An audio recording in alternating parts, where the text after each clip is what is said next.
7월 16일 창세기 27장 1절에서 10절 말씀, 선한 목적을 위해 과정도 선하게 진행하라, 함께 말씀을 보고자 합니다. 오늘 말씀을 보면 이삭이 자신의 죽음을 대비하고 있는 그런 장면을 볼 수가 있습니다. 이삭이 나이가 많아 눈이 어두워 잘 보지 못하더니 맏아들 에서를 불러 이르되 내 아들아 하매 그가 이르되 내가 여기 있나이다 하니 이삭이 이르되 내가 이제 늙어 어느 날 죽을는지 알지 못하니 그런즉 내 기부 곧 화살통과 활을 가지고 들에 가서 나를 위하여 사냥하여 내가 즐기는 별미를 만들어 내게로 가져와서 먹게 하여 내가 죽기 전에 마음껏 내게 축복하게 하라 라고 이야기를 합니다.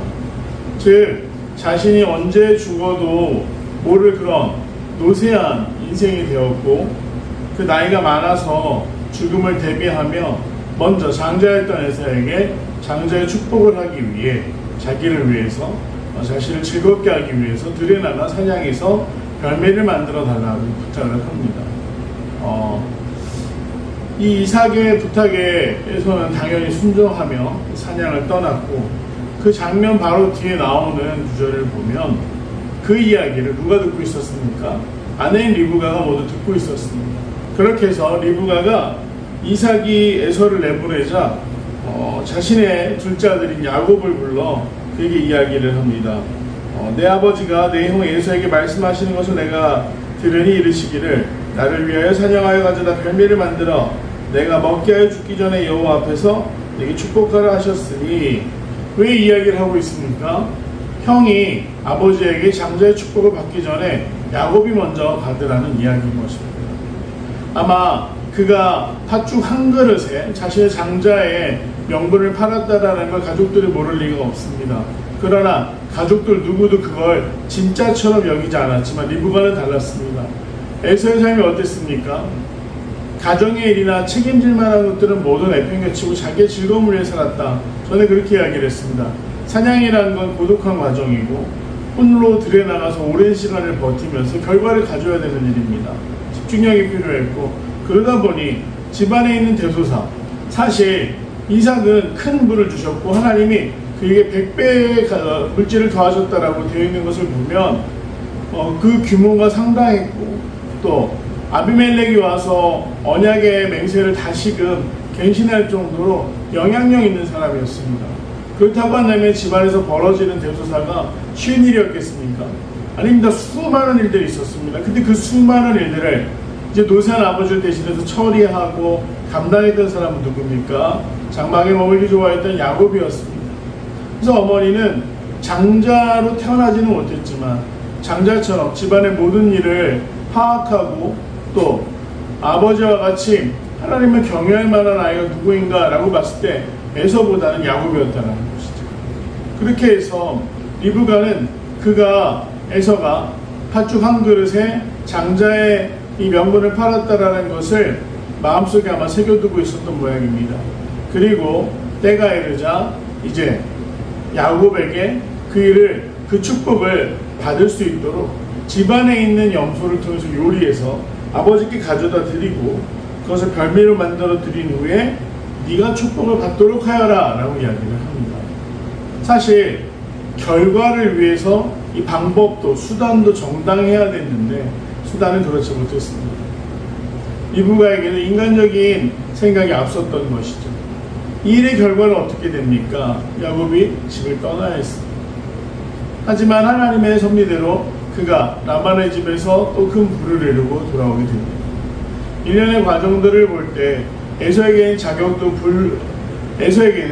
자격도 부족했고 참 모자란 것이 많은 자녀였지만 이걸 인간적인 방법으로 하나님의 일을 행하려 하니 사실 그 과정이 매끄럽지는 못했다라는 소리가 결과적으로 알 수 있습니다. 이삭이 자식을 축복하기 위해 별미를 요구했던 이 일을 통해서 결국 그 장자의 축복을 얻게 되는 것은 동생이었던 야곱이었습니다. 하지만 그 또한 하나님이 예비하신 일들 중에 하나가 아니었을까 싶습니다. 에서는 가족에 대한 책임도 부족했고 또 하나님의 말씀대로 사는 것에 관심이 없었습니다. 이방 여인들을 둘이나 아내로 삼았고 모든 가정이 사실 부모에게 기대감을 주기보다는 실망시키는 삶이었죠. 하지만 그 방법이 옳지 않았기 때문에 야곱은 오랜 시간을 방황하며 집을 떠나야만 했습니다. 오늘 제목이 선한 목적을 위해 가정도 선하게 지낸다. 굉장히 중요한 일입니다. 사람들은 결과만 좋으면 됐지라고 결과지향적인 이야기를 하지만 믿음의 사람들은 달라야 합니다. 우리는 과정도 선한. 그래서 하나님이 그 결말을 가장 좋은 길로 인도하셨다라는 걸 세상이 알 수 있도록 인간적인 방법이나 편법이나 또 옳지 않은 방법들을 선택해서는 안 될 것입니다. 말하기는 믿음의 사람들이 세상을 살아가면서 하나님이 기뻐하실 수 있도록 가장 정직한 길을 걸어갈 때, 성실한 길을 걸어갈 때 하나님이 그 결과도 책임지신다라는 걸 우리가 믿음으로 고백하며 하나님의 말씀대로 살아가는 귀한 성도들이 되시길 간절히 소망합니다. 내용 같이 보겠습니다. 이삭은 장자 에서에게 무엇을 요청합니까? 마지막으로 별매를 만들어 내게 가지고 와라 라고 명령했습니다. 리브가가 야곱에게 명령한 것은 무엇입니까? 그 별미를 집에 있는 좋은 염소를 잡아서 아버지께 대접해드리고 네가 장자의 축복을 받도록 장자의 축복을 받아라 라고 이야기를 합니다. 정말로 동상이몽이죠. 아버지와 어머니 생각이 다릅니다. 이삭과 리브가가 각각 아들들에게 그렇게 요청한 이유는 무엇입니까? 중요한 것은 별매를 가지고 오느냐 안 가져오느냐가 아니라 이삭이 자신이 정말 만족스럽고 기분 좋은 상태에서 누군가를 축복하고 싶었던 것이었어요. 그런데 어떻습니까? 쌍둥이로 태어났다라는 점. 그래서 몇 분 안 되는 시간 때문에 누릴 수 있는 혜택의 폭과 크기가 정말로 달랐습니다. 그러나 에서의 성향은 어땠죠? 책임감이 부족했고 즐기 개인적이었습니다. 반면에 야곱은 부모님 곁을 지켰지만 또 소심한 면이 있었습니다. 안타깝게도 두 아들이 완벽하지는 못했지만 어머니가 인간적인 방법을 쓰므로 또 야곱은 시련과 성장의 과정을 거쳐야만 했습니다. 즉 축복하기 위해서 별매를 요청했지만 그 과정을 통해서 형제가 살아가는 삶의 모습이 달라지게 됩니다. 느낀 점입니다. 하나님의 약속의 말씀을 알고도 그에게 반하는 행동을 한 이삭과 리브가를 보면서 무엇을 느낍니까? 이삭은 무엇을 잘못했습니까? 에서에게 자격이 없었어요. 별미를 갖다 주고 내가 너를 축복하게 나가서 사냥을 해와라. 그런데 잘 살펴야 됐습니다. 그가 언약의 계승자로서 자격이 있었습니까? 없었습니다. 그렇다고 한다면 에서는 분리하여 독립할 수 있도록 풀어주고 야곱을 축복하는 것이 옳았지만 그렇게 하지 않았습니다. 리브가는 또 어떻게 합니까? 남편의 방법이 잘못됐다는 걸 알아 그를 속입니다. 속이면서까지 자신들이 옳다라고 생각한 일을 하는 것. 그래서 그 과정, 결과 모두 정말 야곱에게는 시련의 시간이 되었다라는 것을 볼 수가 있습니다. 별단과 적용입니다. 선한 목적으로 시작했지만 도중에 인간적인 방법으로 타협했던 일은 무엇입니까? 내가 지금 하고 있는 일 중 목적과 과정은 모두 하나님의 방법으로 살아가게 진행하기 무엇을 실천하겠습니까? 우리가 교회 많은 봉사와 일들을 할 때 인간적인 생각을 할 때가 있습니다.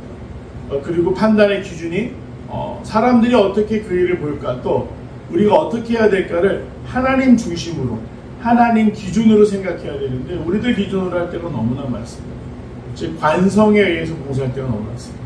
하지만 오늘 하루 이 말씀을 대하면서 내가 하고 있는 섬김과 봉사나 교회의 어떤 일들이 또 복음을 전하게 하는 일들이 내 지식과 내 경험을 의지하고 있지는 않는지 우리가 돌아보며 오늘 말씀대로 결말을 위해 과정까지도 성실하고 정직하게 감당할 수 있는 귀한 성도들이 되기를 간절히 소망합니다. 하나님이 우리와 함께 하시며 우리는 하나님의 방법으로 세상을 이길 때 세상이 비로소 하나님의 말씀을 정말 듣고 경외하며 두려워할 수 있다는 것을 깨닫고 오늘도 주님과 동행할 수 있는 귀한 성도들이 되시기를 간절히 소망하고 축복합니다.